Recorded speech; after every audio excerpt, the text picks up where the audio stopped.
It might seem strange to film a materials list.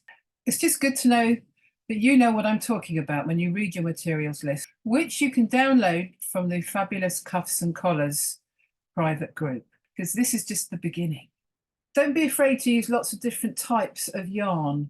I'm going to show you one of my favourite ways of decorating Decovil. I'm going to do a reasonably muted colour combination.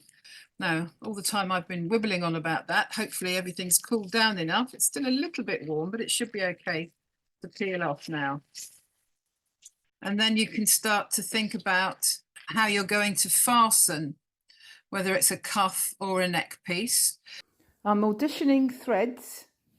So you can see the gemstones are stitched.